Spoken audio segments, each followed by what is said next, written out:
Chapter 1. Donna's Story. My story starts in late July. It was July 21st, I think. It was the first day of our holiday, a hot July day. I stood in the sun and looked at the sea.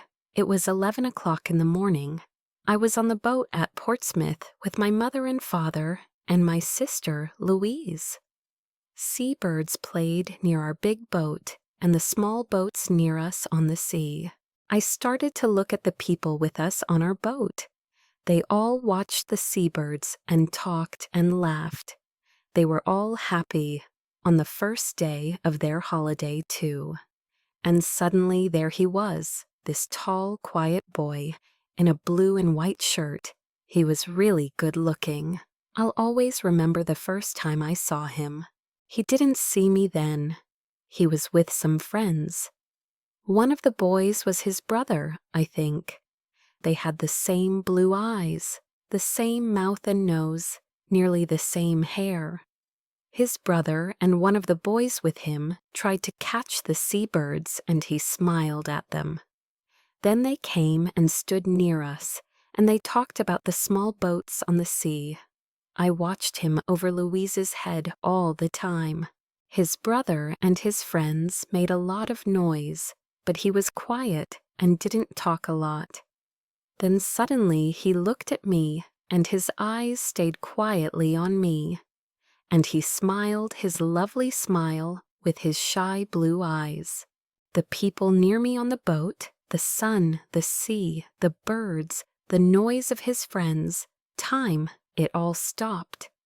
At that moment, there was only him and me and him.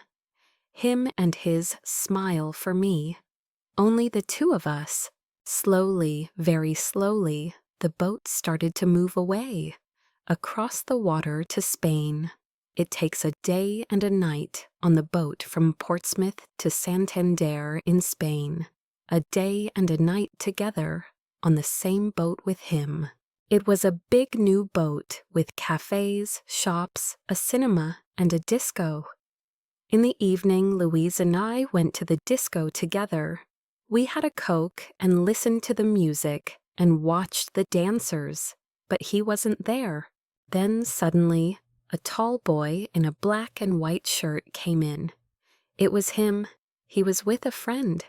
They stopped and looked slowly at all the people in the disco.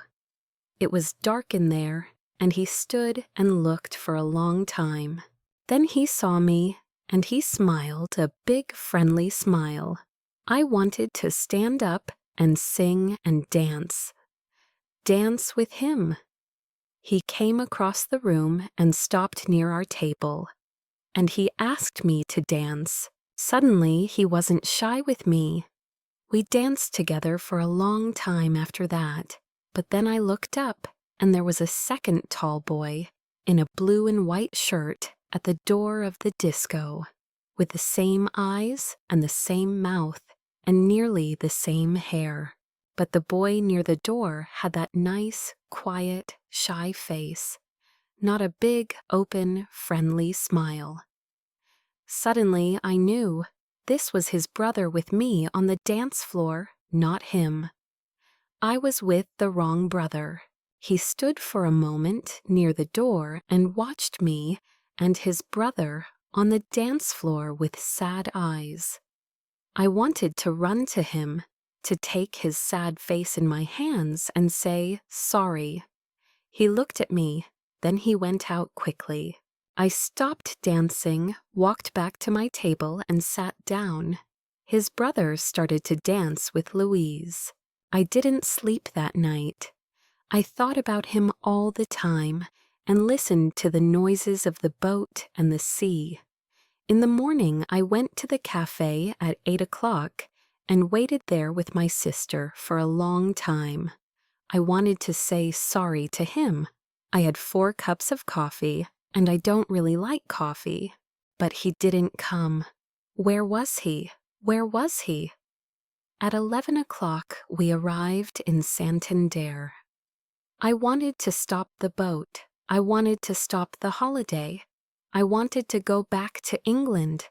I only wanted to see him again, to talk to him, to ask his name. But he wasn't there. Chapter 2. Mark's story. I started Spanish at school in September, and I like it.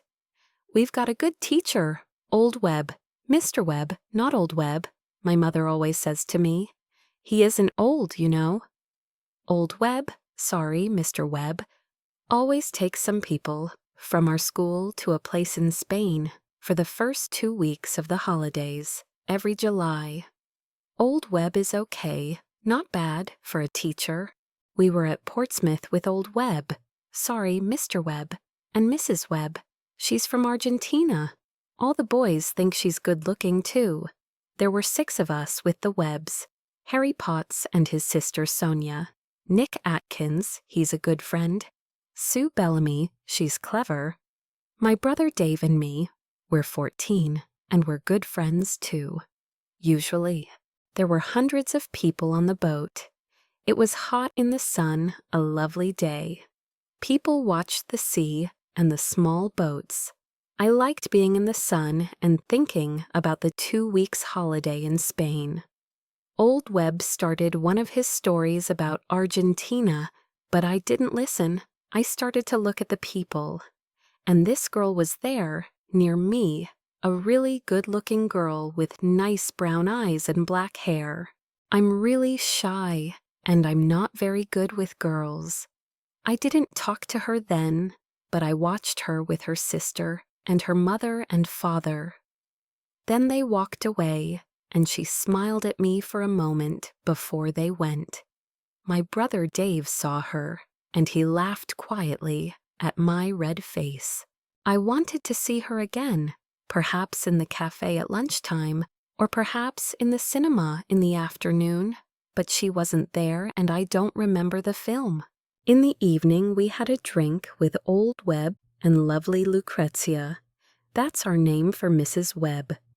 After that, Dave and Harry went to the disco. They wanted to meet some girls. I don't like dancing, but I went to the disco later. I wanted to see her again, the lovely girl with the dancing brown eyes and the nice smile. It was dark in the disco, and I stood near the door and watched the dancers. Then I saw her on the dance floor. And she was with Dave, with my brother Dave. She smiled at him, too, a lovely smile. I didn't want to watch. I walked out. I went and looked at the sea and thought about things quietly. I thought about her and Dave. I was up early in the morning before 6 o'clock. I went out again and watched the early morning sun and the sea. There was only one old man and the seabirds there with me. The old man smiled at me, but we didn't talk. I liked being quiet. I went in and had a coffee in the cafe, but I didn't want to eat. All the time I wanted to see her.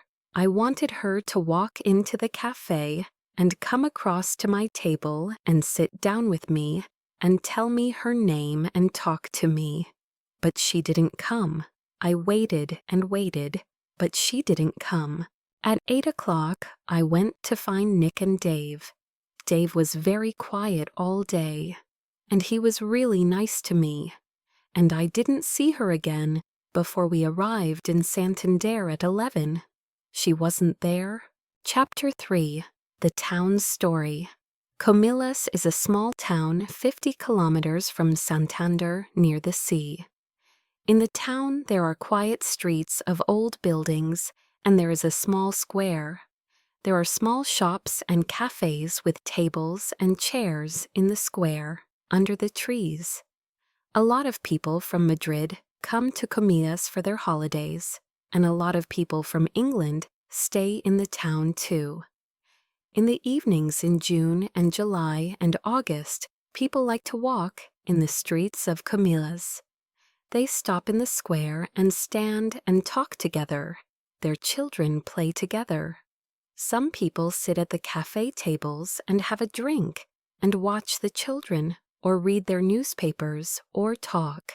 It was disco night in Camillus on the evening after the boat arrived in Santander from Portsmouth. There were a lot of people in the square, Spanish people from Camillus and Madrid, but families from England and France and Germany and Holland too. Some of the English families from the boat were there now in Camillus for a night or two. Donna was there with her family at a table under some trees. Her eyes were on the dancers, but she didn't see them. The music was in her ears, but she didn't hear it. She didn't want to look or listen or dance. She didn't want to be there. She only wanted to see the lovely shy boy from the boat, perhaps to dance with him. First, Mr. and Mrs. Webb wanted to go to a little place near the beach where they always had good fish. They wanted to have a good time on their first evening in Spain.